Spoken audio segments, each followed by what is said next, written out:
Biodiversity is the variety of living species in the world.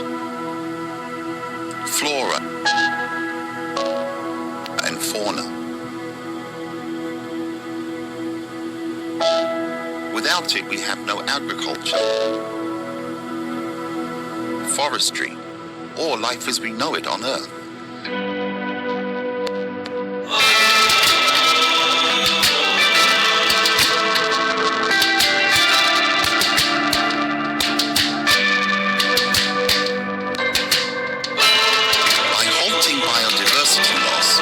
Investing in people, their lives, and their well-being. International Day for Biological Diversity. Another year celebrating International Biodiversity Day. Biodiversity to its easiest means variety of plants, animals or any life form around us, which is usually considered of high importance. Before coming to its importance, let's understand what biodiversity is. Biodiversity is actually made of two words, biological and diversity. Now biological means life and diversity means variety. So being very simple, it means the variety of life around us. Variety of life forms which can include plants, animals, we human beings, insects, microbes, viruses and bacteria, everything. Everything in a particular habitat, on my terrace, in India or in any place. Every organism comes together and forms this biodiversity. There are countless species of plants, animals and microbes around us. Just on my terrace in an area of 1500 square feet, I have more than 150 species of plants growing. It's normal to see more than 30 insects every day and n number of birds these days. And then it obviously becomes impossible to know the total number of life forms or total number of species of organisms in this whole world. But what really touches is actually that we care for our home, but we never care for our earth. Why so? This earth is our first home. We forget that earth does not belong to man. Human beings, we belong to this earth. It's our duty to care for it. The ideal conditions for a healthy planet and hence a healthy population is that 1/3 area of Earth should be covered with forests to avoid carbon. There are millions and millions of pollinators which should be there, billions of soil binders, megatons of planktons to keep food in supply. Biodiversity heals us. There are around 70,000 plant species that help us for medication, shelter, and yet there are strange plants and yet important for us. Coral reefs and mangrove swamps help maintaining the coast. But biodiversity is declining at an alarming rate. Because of the activities we're doing, biodiversity has undergone damage. Around 60% of wildlife population has been reduced. It's very surprising to know that there are 65% less lions in Africa today, 75% fewer insects flying in Europe, 95% less bluefin tuna in the Pacific. That's really flabbergasting that plants are actually, the rainforest covers only 2% area of Earth, but are contributing by supporting 50% of plant and animal life. Whereas we humans are merely 0.01% of this earth, but are destroying 83% of wildlife population. It's extremely frightening that as we're developing, we are forgetting that this earth is for all the beings, not just for human beings. We need to realize that we're a part of this biodiversity together with all the life forms. We are not on its pinnacle, we are just a branch. Every species or every life form is interdependent on each other, in which both the organisms have mutual benefits. And so are we human beings dependent on all the other organisms, plants and even animals, some kind of animals for food.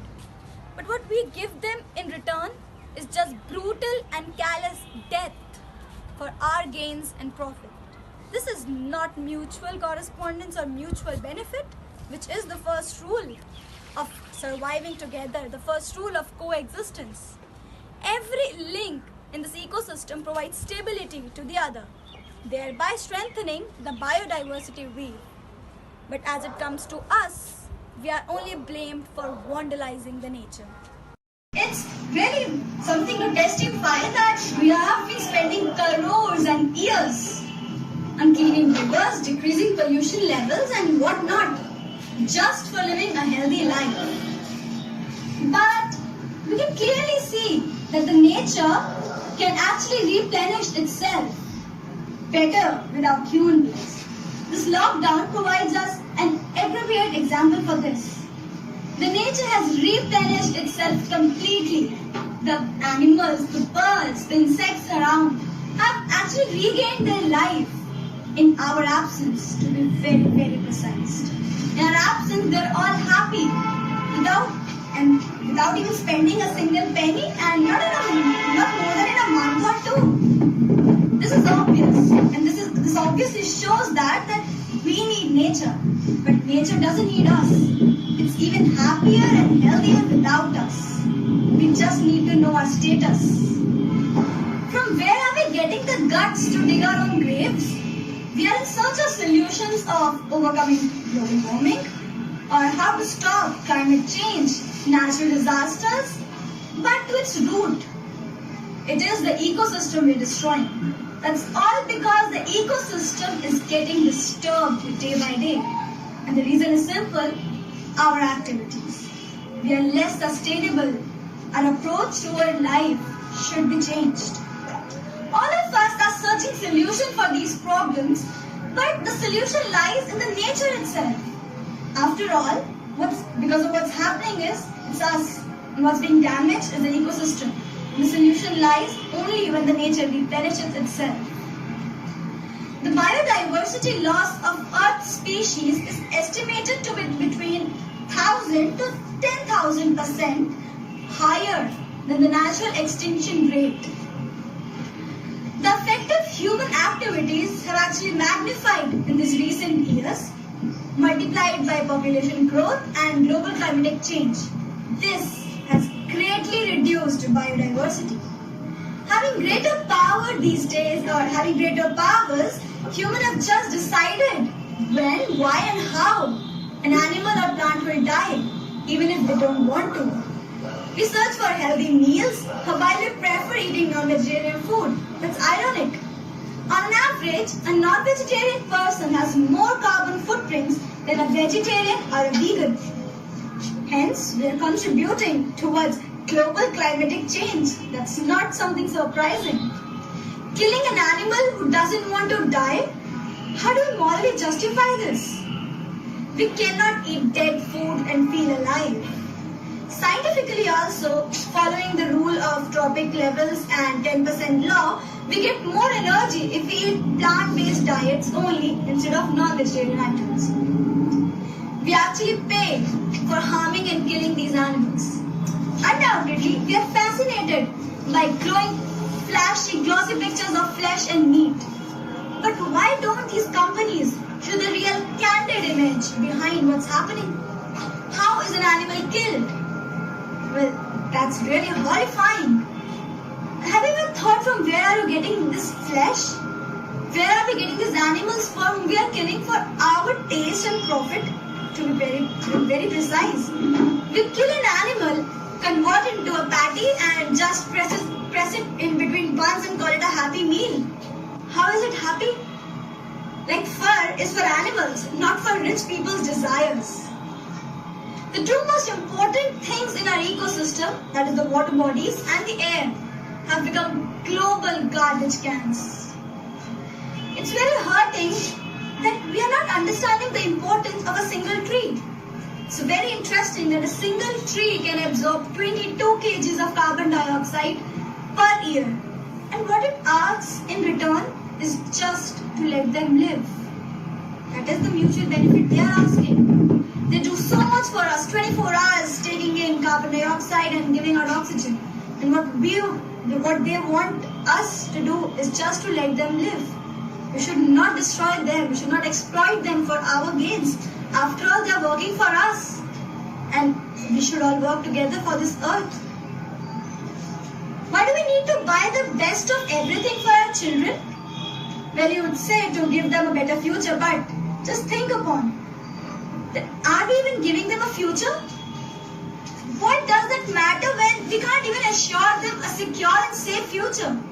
For whom are we doing this? For whom? Do you go out every day to your offices and earn your children? Let me tell you, it's useless. Because if this continues, the child today will not be able to see the sunrise of the future. Because the future will either be green or not at all. We punish those who poison our food, who poison our water, who rob our house.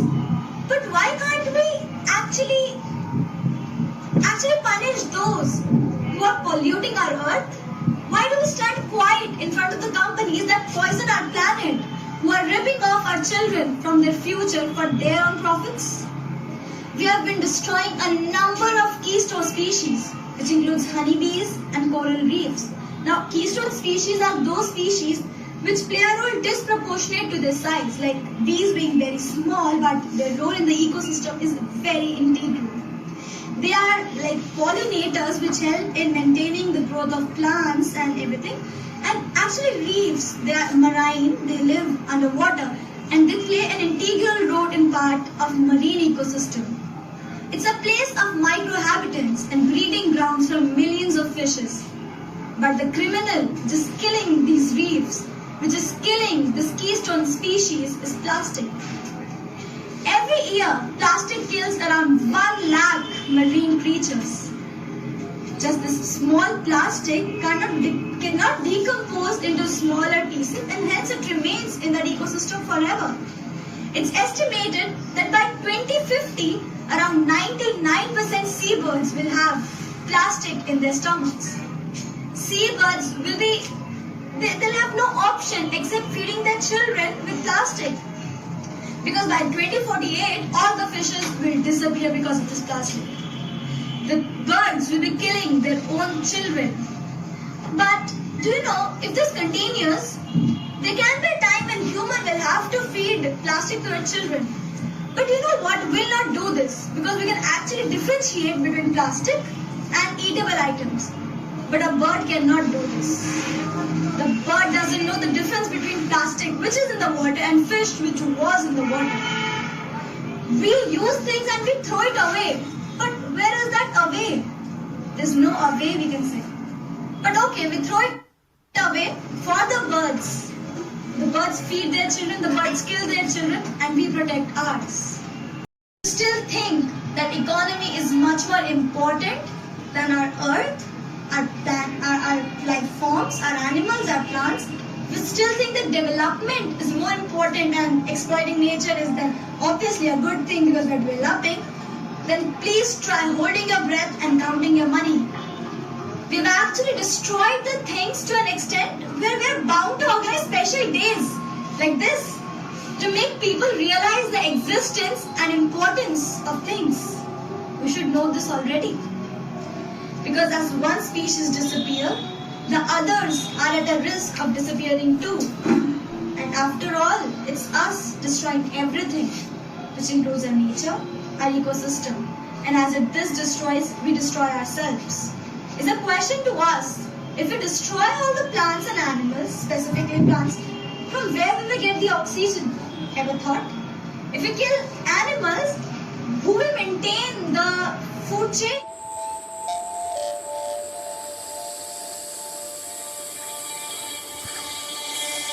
Biodiversity represents everything that lives on Earth.